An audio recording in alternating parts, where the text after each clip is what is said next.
Latest World Rugby Rankings are out for, what is it, the 12th of August 2019. There was a fair bit of talk about that number one spot over the weekend, but the board has not shifted in terms of those rankings. There has been a wee bit of movement. We'll go over those and look just by how much have these teams shifted.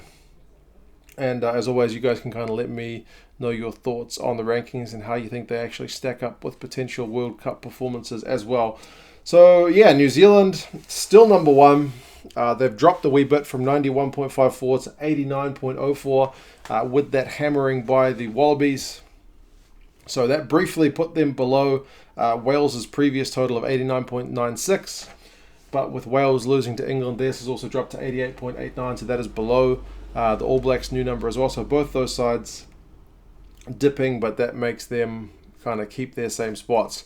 Whether you say Wales was number one in real time, yes. When the world rankings were published, no. Either way, it doesn't really matter. I think anyone would take a World Cup over a number one world ranking, but it is just an interesting little one about how the rankings work.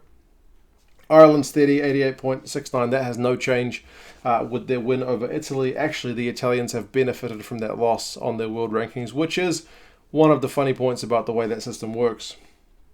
South Africa also won, and they are down, and England won, and they are up. So two teams that won, one goes up, one goes down. It's a bit of a weird one. England 87.34, benefiting from beating a higher ranked team, up from 86.3. South Africa also won. I mean, they won the Rugby Championship, so congratulations to them.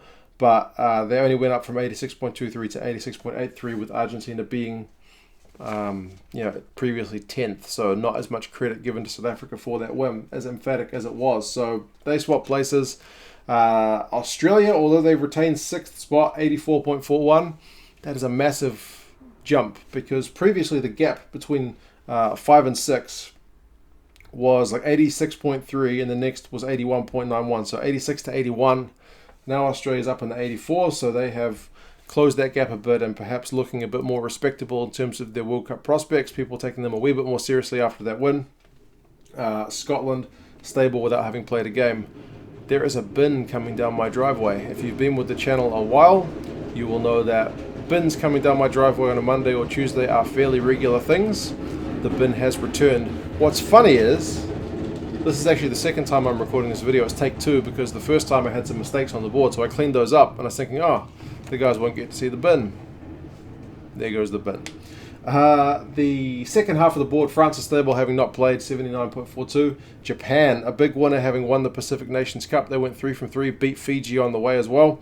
They are up from 11th, so up 2 spots from 76.98 to 77.21. So not a huge jump in their points total, but 2 jumps in position. And when you look going into a World Cup year, 9 is going to end up playing 7. That's a pretty tasty prospect. Also Ireland 3 in that pool as well, so very interesting times. Fiji are down 1 to 10th from 9th, so they've swapped places with, they've dropped 1 from Japan, and Argentina's dropped 1 as well, so Japan's leapfrogged both of them. Argentina went down a small bit, 76.62 to 76.29, so not a huge drop. And Fiji, 76.81, actually went up to 76.98 with their victory in the Pacific Nations Cup. But again, Japan went up by just that bit more. Rounding out things, Georgia stable, having not played. Italy, despite losing to Ireland over the weekend, their ranking has changed from 72.53 to 72.04. That's a slight drop, but the Americans, having lost to Japan, dropped by a wee bit more, 72.04 down to 71.93. So Italy, I think that's 2 times in a row now they've gone up. Once they didn't play and once they lost, they go up the table. It's a bit of a quirk with the Italians. So that is the top 14. Outside there, there's no movements in places. Tonga, very close to America, 71.49 and 15th.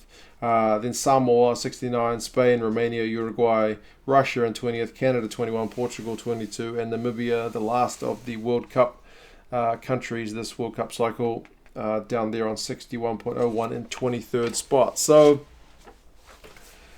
it's interesting that number one spot didn't change. The South Africans lose out despite having won. The Italians win out despite having lost. There will still be more changes in the coming weeks because there's still a few warm-up games to go. Wales have got a chance to get one back over England, which will be interesting. New Zealand likewise get a chance to put the record straight against the Wallabies. I'll be going to that game, so that'll be a fun watch. And yeah, there's other games going on as well. The South Africans are playing the Pumas. There's many other games. You guys let me know your thoughts on the rankings. How well do you think they stack up? And yeah, I'll talk to you guys again soon. See you later.